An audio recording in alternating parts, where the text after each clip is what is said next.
नमस्कार साथियों, स्वागत है आपका हमारे YouTube चैनल में। आप बिहार की किस जगह से हमारे समाचार सुन रहे हैं, कृपया कमेंट बॉक्स में लिखकर हमें ज़रूर बताएं। पटना से प्रस्तुत हैं बिहार के प्रादेशिक समाचार। समाचारों के साथ में विपिन शुक्ला। पहले मुख्य समाचार। केंद्र सरकार ने एक देश एक चुनाव के प्रस्ताव को स्वीकार किया। लोकसभा और विधानसभाओं के चुनाव एक साथ कराए जाने को मिली मंजूरी। केंद्रीय वित्त मंत्री निर्मला सीतारमण ने एनपीएस वात्सल्य योजना की शुरुआत की। दिल्ली की अदालत ने पूर्व रेल मंत्री लालू प्रसाद यादव और उनके परिवार के सदस्यों को जमीन के बदले नौकरी घोटाले से जुड़े धन शोधन मामले में सम्मन जारी किया। और बक्सर, सारण सहित कई जिलों के निचले इलाकों में बाढ़ की स्थिति हुई गंभीर। बेगूसराय, वैशाली और पटना जिले के बाढ़ प्रभावित क्षेत्रों में स्कूलों को बंद किया गया। अब समाचार विस्तार से। केंद्र सरकार ने एक देश एक चुनाव के परामर्श को स्वीकार कर लिया है। केंद्रीय सूचना और प्रसारण मंत्री अश्विनी वैष्णव ने बताया कि केंद्रीय मंत्रिमंडल ने पूर्व राष्ट्रपति रामनाथ कोविंद के नेतृत्व वाली उच्च स्तरीय समिति के सुझावों को स्वीकृति दे दी है। उन्होंने कहा कि समिति की रिपोर्ट में कहा गया है कि यह 2 चरणों में लागू किया जाएगा। श्री वैष्णव ने कहा कि समिति ने अपनी रिपोर्ट में कहा है कि पहले चरण में लोकसभा और विधानसभाओं के चुनाव एक साथ कराए जाएंगे, जबकि पंचायत और नगर पालिकाओं के चुनाव आम चुनाव के 100 दिनों के भीतर कराने का प्रस्ताव है। श्री वैष्णव ने बताया कि सरकार ने 79,156 करोड़ रुपए के परिव्यय के साथ प्रधानमंत्री जनजातीय उन्नत ग्राम अभियान को भी स्वीकृति दी है। उन्होंने कहा कि यह योजना सक्षम बुनियादी ढांचे के विकास, आर्थिक सशक्तिकरण, गुणवत्तापूर्ण शिक्षा और स्वास्थ्य तक पहुंच सुनिश्चित करके जनजातीय समुदायों की सामाजिक आर्थिक स्थिति में सुधार करेगी। श्री वैष्णव ने कहा कि इसके अंतर्गत लगभग 63,000 गांवों को शामिल किया जाएगा और इससे 5 करोड़ से अधिक जनजातीय लोगों को लाभ होगा।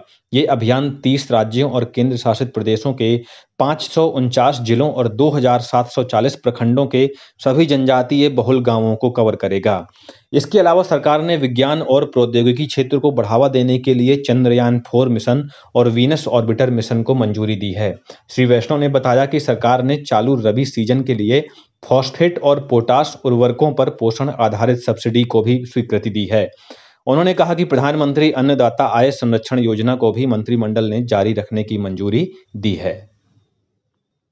केंद्रीय कैबिनेट ने चंद्रयान 4 अभियान को भी मंजूरी दे दी है। प्रधानमंत्री नरेंद्र मोदी ने ट्वीट किया है कि इससे कई लाभ होंगे, जिनमें भारत को अंतरिक्ष प्रौद्योगिकी के क्षेत्र में और भी अधिक आत्मनिर्भर बनाना, नवाचार को बढ़ावा देना और शिक्षा जगत को समर्थन देना शामिल है।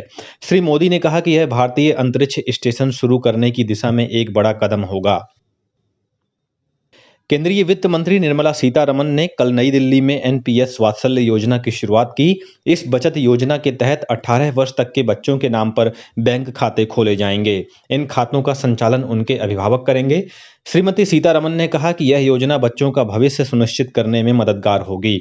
इस अवसर पर वित्त राज्य मंत्री पंकज चौधरी ने कहा कि एनपीएस का विस्तार तेजी से हो रहा है और बच्चों के लिए इस योजना की शुरुआत एक बड़ा कदम है। उधर देश भर के कई स्थानों पर वीडियो कॉन्फ्रेंसिंग के जरिए बच्चे और उनके अभिभावक इस कार्यक्रम से जुड़े। पटना में ये कार्यक्रम स्टेट बैंक और पेंशन विनियामक विकास प्राधिकरण पीएफआरडी द्वारा आयोजित किया गया।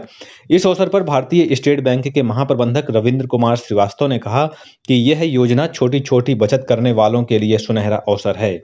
वहीं कार्यक्रम के दौरान 14 बच्चों को एनपीएस वात्सल्य योजना के तहत प्राण कार्ड यानी कि स्थायी खाता संख्या दिया गया। अभिभावकों ने इस योजना की शुरुआत करने पर प्रधानमंत्री नरेंद्र मोदी सरकार के प्रति आभार जताया है। दिल्ली की राउज एवेन्यू अदालत ने रेलवे में जमीन के बदले नौकरी घोटाला मामले में पूर्व रेल मंत्री लालू प्रसाद यादव, उनके दोनों बेटे तेजस्वी यादव और तेज प्रताप यादव तथा अन्य लोगों के खिलाफ सम्मन जारी किया है। सभी आरोपियों को 7 अक्टूबर तक अदालत में हाजिर होने के निर्देश दिए गए हैं। लालू प्रसाद के बड़े बेटे तेज प्रताप यादव को पहली बार इस मामले में सम्मन भेजा गया है। प्रवर्तन निदेशालय ने मामले में 6 अगस्त को अदालत में अंतिम रिपोर्ट दाखिल की थी, जिसमें कहा गया है कि लालू प्रसाद के रेल मंत्री रहते हुए रेलवे के पश्चिम मध्य मंडल में ग्रुप डी की कई भर्तियों में अनियमितता बरती गई है। आरोप है कि लालू प्रसाद ने भर्ती हुए लोगों से अपने परिवार और साथियों के नाम जमीन हस्तांतरित करवाई थी। भारतीय न्याय संहिता के नए आपराधिक कानूनों के अंतर्गत 1 जुलाई से 3 सितंबर तक कुल 5,56,000 एफआईआर दर्ज की जा चुकी हैं। गृह मंत्रालय के एक वरिष्ठ अधिकारी ने यह जानकारी दी। 3 नए आपराधिक कानून, भारतीय न्याय संहिता 2023, भारतीय नागरिक सुरक्षा संहिता 2023 और भारतीय साक्ष्य अधिनियम 2023 इस वर्ष 1 जुलाई से लागू हुए हैं। प्रदेश के दक्षिण पश्चिम हिस्सों और पड़ोसी राज्यों में भारी बारिश के कारण गंगा नदी समेत विभिन्न नदियों के जल स्तर में तेजी से बढ़ोतरी का सिलसिला जारी है। बक्सर, सारण, पटना सहित कई जिलों में निचले इलाकों में बाढ़ की स्थिति गंभीर हो गई है। जिला प्रशासन ने बेगूसराय, वैशाली और पटना जिले के बाढ़ प्रभावित क्षेत्रों में स्कूलों को बंद कर दिया है। केंद्रीय जल आयोग से प्राप्त जानकारी के अनुसार गंगा नदी का जल स्तर पटना के दीघा घाट, गांधी घाट, हाथीदह में लगातार खतरे के निशान से ऊपर बना हुआ है।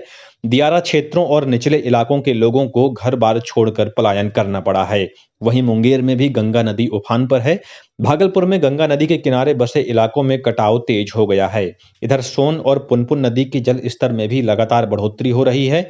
घाघरा नदी का जल स्तर सीवान के दरौली में लाल निशान से करीब आधा मीटर ऊपर दर्ज किया गया, जबकि जिले के गंगपुर सिसवन में नदी का जल स्तर लाल निशान के ऊपर बना हुआ है।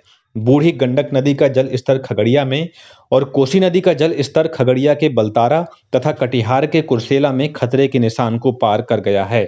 इधर नालंदा, समस्तीपुर, बक्सर, बेगूसराय के निचले इलाकों में बाढ़ के कारण जनजीवन प्रभावित हुआ है। नालंदा जिले के कराय, परसुराय और बिंद प्रखंड में सैकड़ों एकड़ में लगी फसल डूब गई है। हिलसा और एकंगर सराय प्रखंड के भी कई गांव बाढ़ से प्रभावित हुए हैं।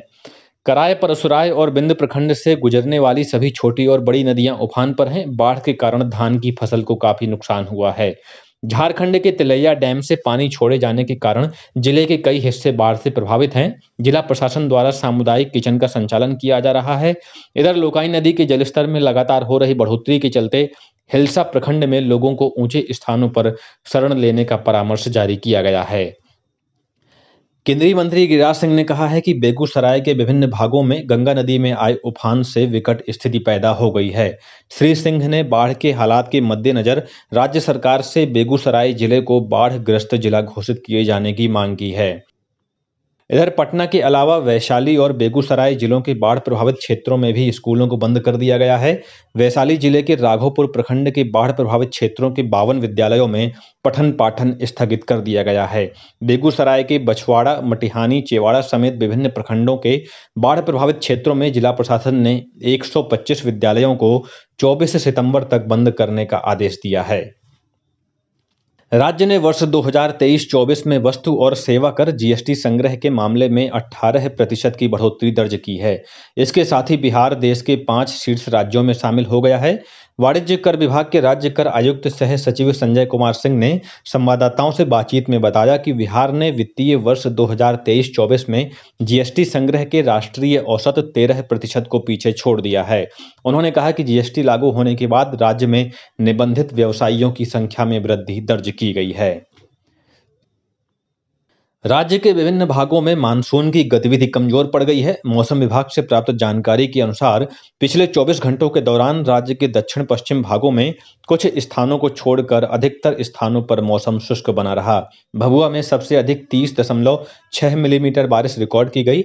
विभाग ने अपने पूर्वानुमान में कहा है कि अगले 3 दिनों तक राज्य के उत्तर पूर्व और दक्षिण पश्चिम भागों को छोड़कर अन्य भागों में बारिश की संभावना नहीं है। केंद्रीय माध्यमिक शिक्षा बोर्ड सीबीएसई की वर्ष 2025 की बोर्ड परीक्षाओं में भाग लेने वाले 9वीं और 11वीं कक्षा के विद्यार्थियों का पंजीकरण शुरू हो गया है। सीबीएसई की अधिसूचना के अनुसार पंजीकरण की अंतिम तिथि 16 अक्टूबर है। सीबीएसई से संबद्ध विद्यालय cbse.gov.in पर अपने छात्रों का पंजीकरण करवा सकते हैं। स्कूलों को छात्रों का विवरण दाखिल करने से पहले सीबीएसई पोर्टल पर खुद का भी पंजीकरण कराना होगा। स्कूलों से कहा गया है कि छात्र का नाम, उसके माता पिता या अभिभावक का नाम, विषयों के नाम और अन्य सूचना को सही तरीके से दाखिल करें। मुख्यमंत्री नीतीश कुमार ने कल कैमूर जिले में 322 करोड़ रुपए से अधिक की 76 योजनाओं का उद्घाटन और शिलान्यास किया। श्री कुमार ने भगवापुर में मां मुंडेश्वरी वन्य प्राणी इको पार्क और तेल्हार कुंड जलप्रपात में पर्यटकीय सुविधाओं का लोकार्पण किया। मुख्यमंत्री ने तियरा पंप कैनाल का हवाई अवलोकन भी किया। और अब अंत में मुख्य समाचार एक बार फिर। केंद्र सरकार ने एक देश एक चुनाव के प्रस्ताव को स्वीकार किया। लोकसभा और विधानसभाओं के चुनाव एक साथ कराए जाने को मिली मंजूरी। केंद्रीय वित्त मंत्री निर्मला सीतारमण ने एनपीएस वात्सल्य योजना की शुरुआत की। दिल्ली की अदालत ने पूर्व रेल मंत्री लालू प्रसाद यादव और उनके परिवार के सदस्यों को जमीन के बदले नौकरी घोटाले से जुड़े धन शोधन मामले में सम्मन जारी किया। और बक्सर, सारण सहित कई जिलों के निचले इलाकों में बाढ़ की स्थिति हुई गंभीर। बेगूसराय, वैशाली और पटना जिले के बाढ़ प्रभावित क्षेत्रों में स्कूलों को बंद किया गया।